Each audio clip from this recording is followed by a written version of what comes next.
అమరావతిలో AP CM Chandrababu మాట్లాడుతున్నారు. ఇప్పుడు లైవ్ చూద్దాం. సమర్థవంతమైన పాలన ఉంటే ఆ సమర్థవంతమైన పాలన వల్ల మెరుగైనటువంటి ప్రయోజనాలు పేదవాళ్ళకు కలుగుతాయి. దానివల్ల వాళ్ళ కష్టానికి తోడుగా మేము చేసే పనుల వల్ల కూడా వాళ్ళకు లాభం వస్తుంది.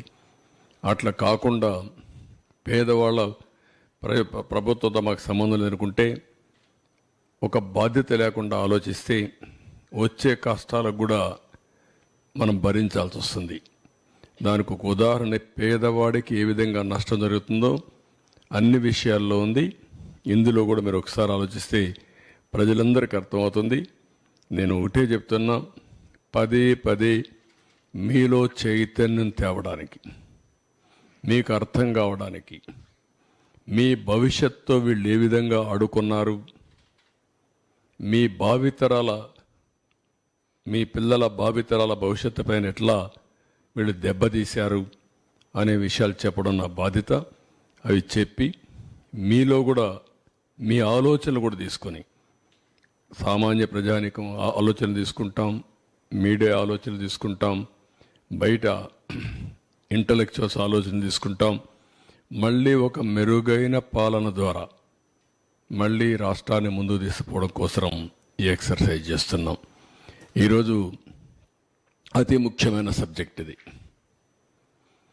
పవర్, విద్యుత్ శక్తి. కరెంటు లేనిదే ఈరోజు ఎవ్వరి జీవితాలు కూడా, ప్రతి ఒక్కరి జీవితాలు, ప్రతి ఒక్క రంగం పవర్తో ముడిపడి ఉంది, విద్యుత్ శక్తితో ముడిపడి ఉంది.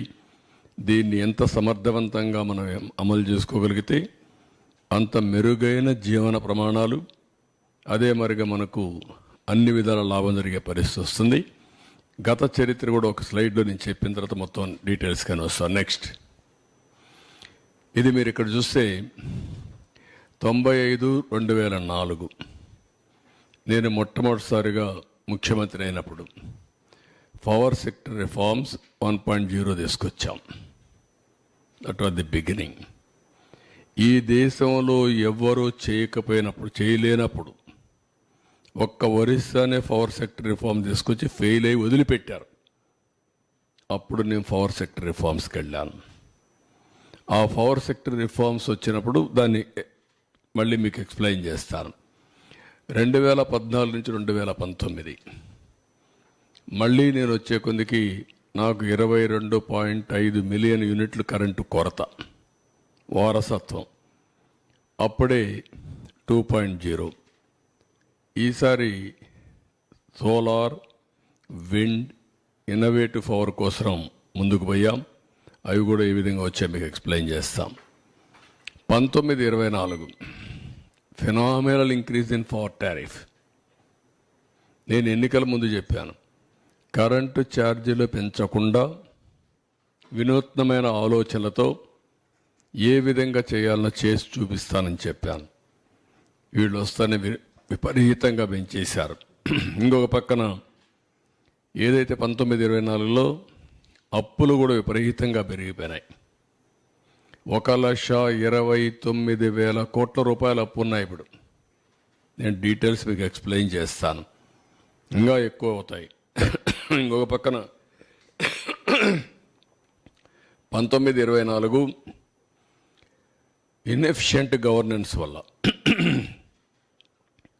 ఒక చేతగాని వ్యక్తి, ఒక అహంకారంతో విర్రవీగే వ్యక్తి వ్యవస్థల్ని ఏ విధంగా నాశనం చేస్తాడో ఇందులో మీరు చూస్తారు. ఒక అసమర్థుడు, ఒక అహంకారి, రెండూ కలిస్తే రాజకీయాలకు తగని వ్యక్తి అనేది కూడా మీరు అందరూ గుర్తుపెట్టుకోవాలి. అలాంటి వ్యక్తి వల్ల సమాజం ఏ విధంగా అతలాకుతలం అవుతుంది, అందరికీ ఏ విధంగా ఇబ్బందులు వస్తాయనే విషయం కూడా మనం గుర్తుపెట్టుకోవాల్సిన అవసరం ఉంది. మీరు ఈ ఫ్యాక్ట్ చూస్తే రాష్ట్రంలో ఉండే ప్రజలందరినీ కోరుతున్నాం, రాగద్వేషాలకు అతీతంగా ఆలోచించండి. ఏదో మీకుండే సిద్ధాంతాలు లేకుంటే కులమో మతం కాకుండా ఇంపార్షియల్గా మీరు ఆలోచిస్తే మీకే అర్థమవుతుంది ఎంత నష్టపోయాము. వే ఫార్వర్డ్ ఏం చేయాలని కూడా ప్రజలకు ఎక్స్ప్లెయిన్ చేయడం ప్రయత్నం చేస్తాను. ఇంకా సజెషన్ తీసుకుంటాం, దానిపైన ముందుకెళ్తాం. నెక్స్ట్, ఫస్ట్లో 95/2004 ఇప్పుడుండే పవర్ సెక్టర్ రిఫార్మ్స్ అన్నీ ఆ రోజు అమలు చేసిన power sector reforms. First state in the country to introduce power sector reforms 98లో అమలు చేశాం. అదే మరి ఇండిపెండెంట్ రెగ్యులేటరీ కమిషన్ అపాయింట్ చేశాం, ఏపీఈఆర్సి. దేశంలోనే మొట్టమొదటి రెగ్యులేటరీ కమిషన్. ఆ తర్వాత టెలికాంలో, సివిల్ ఏవియేషన్లో ఇంకా చాలా డిపార్ట్మెంట్లు వచ్చాయి. దేశంలోనే రిఫార్మ్లో మొట్టమొదటి రెగ్యులేటరీ కమిషన్ పవర్ సెక్టర్లో వచ్చింది. అది కూడా మన ఆంధ్రప్రదేశ్లో వచ్చింది. ఈ రిఫార్మ్ ఫలితమే జనరేషన్ కంపెనీలు, ట్రాన్స్మిషన్ కంపెనీని, డిస్ట్రిబ్యూషన్ కంపెనీస్ ఒకప్పుడు 5 ఉండేటివి, ఇప్పుడు 3 ఉన్నాయి. కంబైన్డ్ ఆంధ్రప్రదేశ్లో 5 డిస్ట్రిబ్యూషన్ కంపెనీస్ ఉండేటివి. హైదరాబాద్, వరంగల్, తెలంగాణకి వెళ్ళిన తర్వాత ఉత్తరాంధ్ర, ఇక్కడ వచ్చే కొద్దిగా విజయవాడ, ఇక్కడ వచ్చే తిరుపతి, ఒకప్పుడు అనంతపురం ఉండేటివి. ఇన్ని 3 ఉన్నాయి. ఇప్పుడు 3 ఉన్నాయి. ఇప్పుడు ఇంకా నేను స్టడీ చేసుకుంటున్నాను, వల్ల సబ్జెక్ట్ని రీకలెక్ట్ చేసుకోవడం. ఇక్కడికి వచ్చేటప్పుడు ఎనర్జీ డెఫిషిట్ రెడ్యూస్ టు 1.5 2003-04 వచ్చాం. Compare to 7.1% at national level ఉండేది. అంటే ఆల్మోస్ట్ ఆల్ పవర్ సర్ప్లస్కు 2003-04 రీచ్ అయ్యాం. అంత మునుపైతే హైదరాబాద్లో కమ్యూనిస్టులు ఇక్కడ ఉంటారు, ఒకరిద్దరు మీడియా వాళ్ళు, రాఘవరెడ్డి ఉండేవాళ్ళు. ఏప్రిల్ వస్తే అసెంబ్లీ బడ్జెట్ సమావేశాలు 40-45 రోజులు. 45 రోజులు ఆయన నల్గొండ నుంచి మొత్తం మనుషులు తీసుకొచ్చి ఏపీఎస్సీబీ ఖైరతాబాద్లో మెయిన్ రోడ్డు అక్కడ పెట్టేసేవారు. అసెంబ్లీ మొత్తం స్టాల్వ్ అయిపోయేది. ఆ రోజంతా చర్చ దానిపైనే ఉండేటివి. ఈ విధంగా సమ్మర్ వస్తే నేనైతే అసెంబ్లీ నుంచి ఒక 1 స్టేజ్లో 95లో నేరుగా హెలికాప్టర్ వేసుకుపోయి ఆ ఎండిపోయిన పంటలు చూసి మళ్ళీ వచ్చి అసెంబ్లీకి సమాధానం చెప్పిన రోజులు ఉన్నాయి. అలాంటి సందర్భాలు చాలా ఉన్నాయి. అక్కడి నుంచి 2003-04లో మనం ఇది చేసాం. ఒక మాటలో చెప్పాలంటే నా పవర్ పోయింది, కానీ పవర్ సెక్టర్ రిఫార్మ్స్ వల్ల దేశం బాగుపడింది. 2004లో మేజర్గా అందరూ నన్ను వ్యతిరేకించి ఆ రోజు అప్రతిష్ట పాలు చేస్తే గవర్నమెంట్ పోగొట్టుకున్నాం. కానీ ఒక తృప్తి, నేను చేసిన పవర్ సెక్టర్ రిఫార్మ్స్ శాశ్వతం, దేశం బాగుపడింది, మన రాష్ట్రం కూడా బాగుపడే పరిస్థితికి వచ్చింది. ట్రాన్స్మిషన్ లాసెస్ ఒకప్పుడు 35% చూపించేవాళ్ళు, అది కూడా 38% కూడా లేదు. నేను వచ్చిన తర్వాతనే ఎనర్జీ ఆడిటింగ్ పెట్టాం. రిఫార్మ్స్లో భాగంగా అవన్నీ స్ట్రీమ్ లైన్ చేశాం. అది 20%, 23% 2003-04 తీసుకొచ్చాం. మళ్ళీ రెండోసారి వచ్చినప్పుడు 7-8% తీసుకొచ్చాం. నేను ఎప్పుడు ప్రపంచం అంతా చూసి 2-3% రావాలని చెప్పేవాడిని.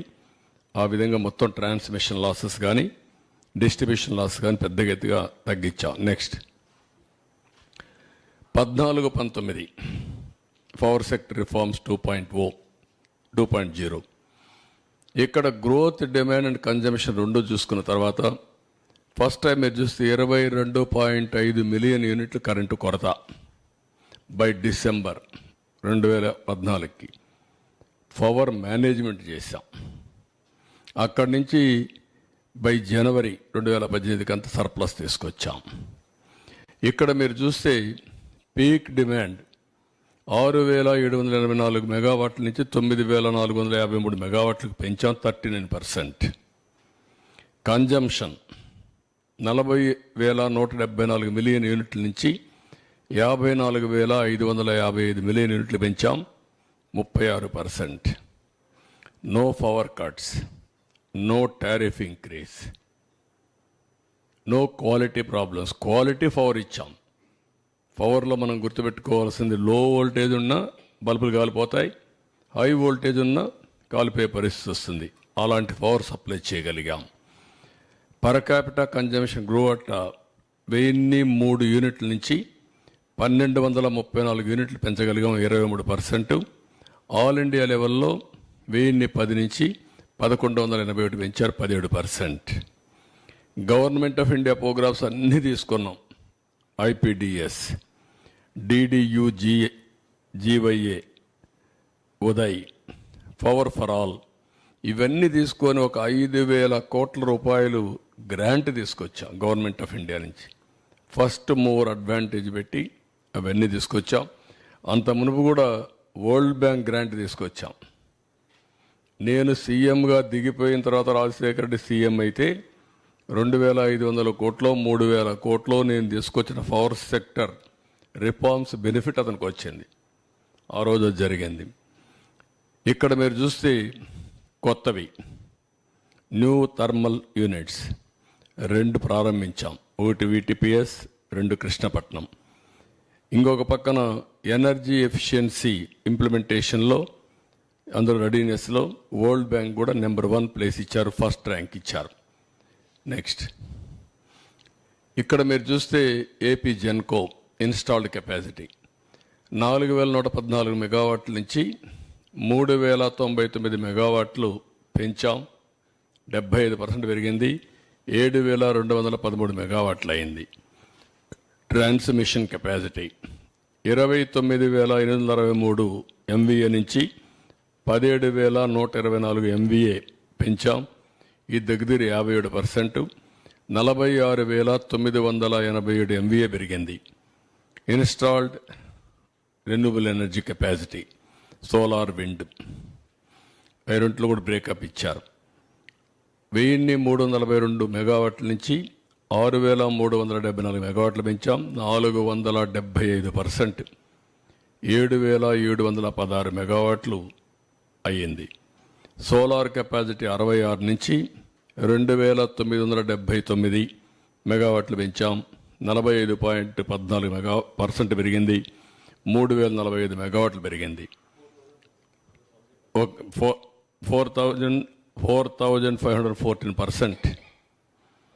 విండ్ 731 మెగావాట్ల నుంచి 3,346 మెగావాట్లు అదనంగా పెంచాం. 458%. అదే మొత్తం చూస్తే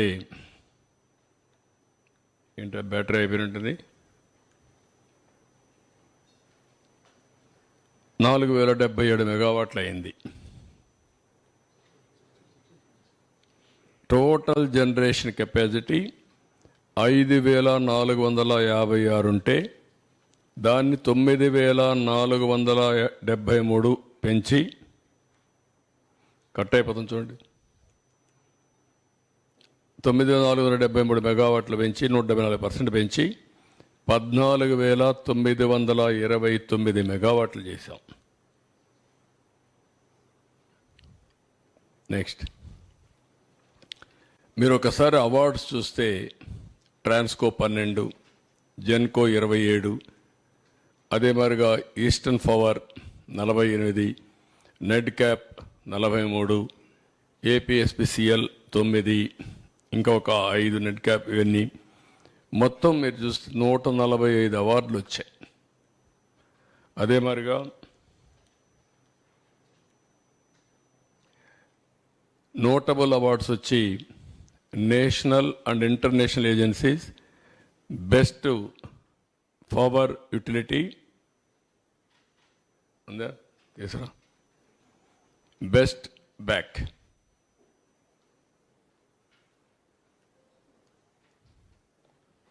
చూసుకోండి, జాగ్రత్త చూసుకోండి.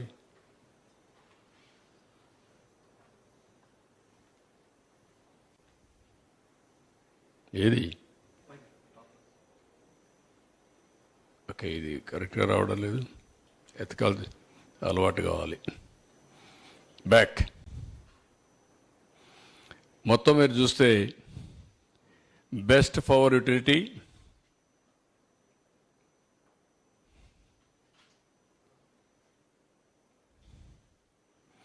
పవర్ జనరేషన్లో best performing transmission utility in the country, best state of India for energy security, governance and sustainability, ఇవన్నీ వచ్చే పరిస్థితి వచ్చింది. నెక్స్ట్ ఇక్కడ 1924 అది గత వైభవం. ఇది జరిగినటువంటి డ్యామేజ్. ఇక్కడ మీరు చూస్తే బ్రాడ్గా ఫిగర్స్లో మీరు ఒకసారి చూస్తే చూడండి, మీరు ఇది కూడా నువ్వు ఆపరేషన్ పెట్టినావు.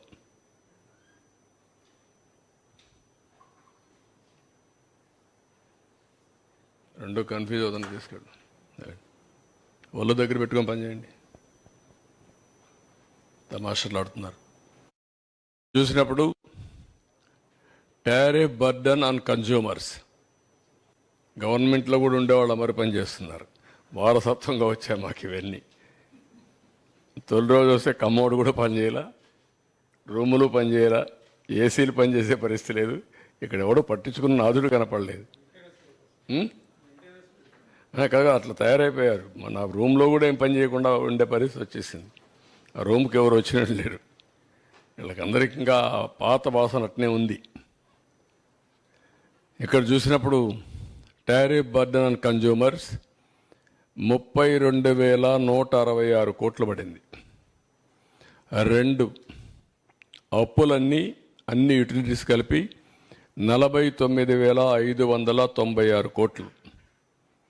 ఇవి కాకుండా ఇన్ఎఫిషియంట్ గవర్నెన్స్ వల్ల ఏ ప్రాజెక్ట్ ఎప్పుడు ప్రారంభించాలో ప్రారంభించకుండా పోవడం, అవన్నీ క్లోజ్ చేసి షార్ట్ టర్మ్ పర్చేసెస్ చేయడం, ఇష్టానుసారంగా చేసిన దానివల్ల 47,741 కోట్లు పెరిగింది. మొత్తం మీరు చూస్తే 1,29,503 కోట్ల రూపాయలు టోటల్ లాసెస్ ఈ రోజుటికి ఆ 5 ఏళ్లలో జరిగి ఈరోజు మనకు ఇంత లాస్ ఉండే పరిస్థితి వచ్చింది. నెక్స్ట్ ఇక్కడికి వచ్చినప్పుడు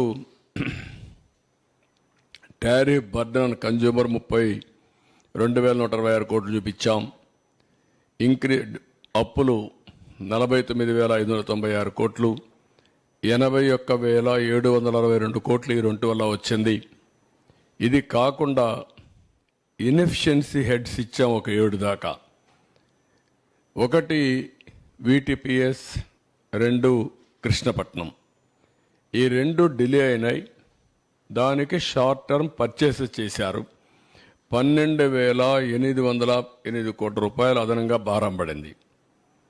పోలవరం హైడ్రో ఎలక్ట్రిక్ ప్రాజెక్ట్ని టెండర్ మార్చారు, కొత్త ఏజెన్సీకి ఇచ్చారు. అది 23కి కావాల్సింది 26కి వెళ్ళింది. దానివల్ల 4,737 కోట్లు పెరిగింది.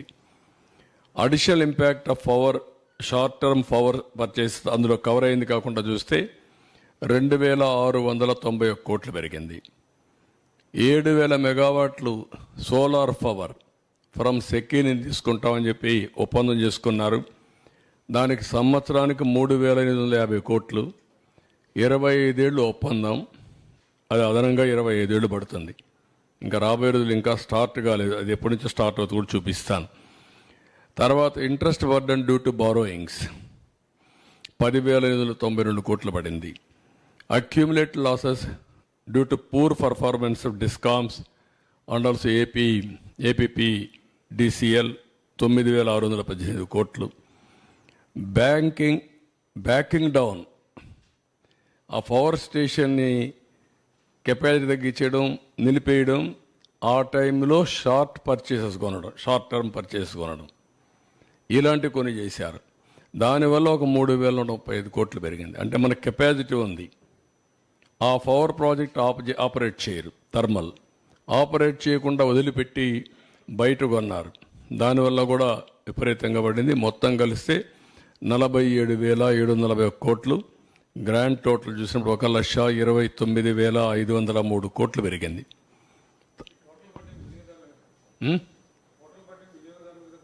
అందరికీ వాళ్ళ మీద కదా, ఎవరైనా సరే ట్యాక్స్ పేయర్స్ మనే కదా. ఇది ఒక అసమర్థ ప్రభుత్వం వస్తే ఏ విధంగా అవుతుంది, రాష్ట్రానికి ఏ విధంగా భారం అవుతుంది, ప్రజలకు ఏ విధంగా శాపంగా మారుతుందో ఇదొక కేస్ స్టడీ. చదువుకున్న వాళ్ళు మీరు గుర్తుపెట్టుకోవాల్సిన అవసరం ఉంది.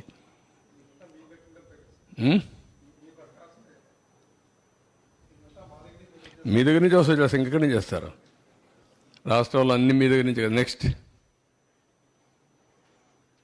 ఇక్కడ మీరు చూస్తే 1924 ఇన్వెస్టర్స్ కాన్ఫిడెన్స్ పోయింది, బ్రాండ్ ఇమేజ్ దెబ్బతినింది. ఇక్కడ సోలార్ విండ్కి పీపీఎల్ని రీనెగోషియేట్ చేస్తామన్నారు. సోలార్ విండ్ పీపీఎస్ అన్ని లీగల్ ఛాలెంజెస్ అన్ని తీసుకొచ్చారు. ఏపీ హైకోర్టు అవన్నీ చెప్తూ క్వశ్చన్ లేదు, మీరు పే చేయాలని. వీళ్ళు వాడుకోకుండా ఉన్నదాన్ని కోర్టు ఆదేశాలతో ఫిక్స్డ్ ఛార్జెస్ పే చేయాల్సి వచ్చింది. ఇప్పుడు సోలార్ కానీ వాడుకుంటే ఆ కరెంటు మనకు వచ్చేది, వీళ్ళు వాడుకోలేదు, వాడుకోకుండా రిజెక్ట్ చేశారు. కోర్టు ఏం చెప్పింది, అవన్నీ కుదరవు, మీరు పే చేయాలంటే వాడుకోని కరెంటుకి 9,000 కోట్లు పే చేశారు. Apex operational expenditure 9,000. మీరు అందరూ గుర్తుపెట్టుకోవాలి, ఎప్పుడు కూడా పవర్లో సోలార్లో ఆపరేషన్ ఎక్స్పెండిచరే మొత్తం, ఇది క్యాపిటల్ ఎక్స్పెండిచరే. Operation expenditure zero. ఎందుకంటే ఎండకు పెడతాం, రా మెటీరియల్ అవసరం లేదు, కరెంట్ ఉత్పత్తి అవుతుంది, అక్కడి నుంచి ట్రాన్స్మిషన్కి వెళ్ళిపోతుంది. 9,000 కోట్ల రూపాయలు పే చేశారు.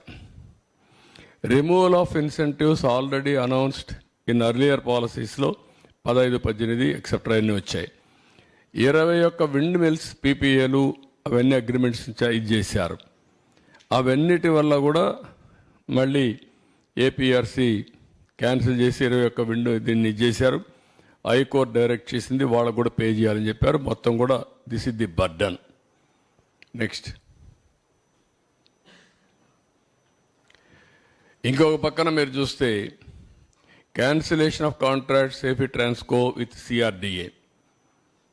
కాంట్రాక్ట్ వర్క్ వచ్చి 1,315 కోట్లు. అప్పటికి ఎక్స్పెండిచర్ పెట్టింది 406 కోట్లు. ఇప్పుడు అడిషనల్గా అయ్యేది 280 కోట్లు అవుతుంది. ఇప్పుడు ఎస్టిమేట్ చూస్తే 1,190 కోట్లు. అంటే ఈ వర్క్ క్యాన్సిల్ చేసిన దానివల్ల రాజధానిలో 281 crores అడిషనల్గా 280 కోట్లు అడిషనల్ ఎక్స్పెండిచర్ అవుతుంది, ధరల పెరిగిన దానివల్ల. ఇంకొక పక్కన ఇది బ్యాకింగ్ డౌన్ జనరేటర్స్. ఇది ఏం చేశారంటే విండు సోలార్ పవర్ రెండు కూడా 500 కోట్లు కన్జ్యూమర్ స్పెండింగ్ ఉంది కమిషన్, అక్కడ అప్పుడు ఆపరేట్ చేయకుండా పోయిన దానివల్ల. హిందూజా ప్రాజెక్ట్ నాట్ షెడ్యూల్డ్, వాళ్ళు కూడా షెడ్యూల్ చేయకుండా పోయే కొందికి సుప్రీంకోర్టుకు పోతే వాళ్ళు ఇచ్చారు, కంపల్సరీగా పే చేయమంటే 1,235 కోట్లు పే చేసే పరిస్థితికి వచ్చారు. ఇంకొక పక్కన ఏపీ జెన్కో నేను చెప్పాను, ఆ కంపెనీస్ 1922 వరకు క్లోజ్ చేశారు.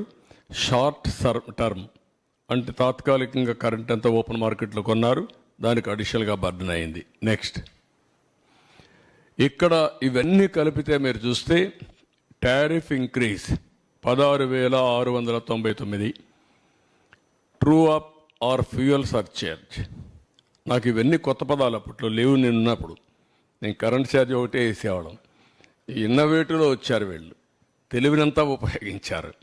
అందుకే ఇక్కడికి వస్తే true up or fuel surcharge అన్నాడు, 5,886 కోట్లు వేశారు.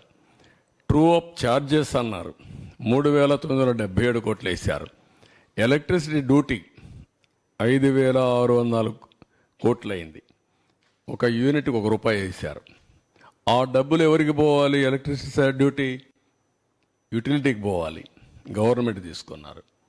గవర్నమెంట్ ఇవ్వవలసినటువంటి టారిఫ్ వేరియేషన్ ఉంటుంది, అగ్రికల్చర్కు మేము గ్యారంటీ ఇస్తాం, అది గవర్నమెంట్ పే చేయాలి, అది పే చేయలేదు. గవర్నమెంట్ పే చేయాల్సింది పే చేయలేదు, ఎలక్ట్రిసిటీ డ్యూటీ వేసి ఇందులో ఆదాయం సంపాదించుకున్నాడు గవర్నమెంట్. మళ్ళీ అలాంటి వేరియస్ వేరియేషన్ చేశారు. టోటల్గా వచ్చే కొందికి 32,166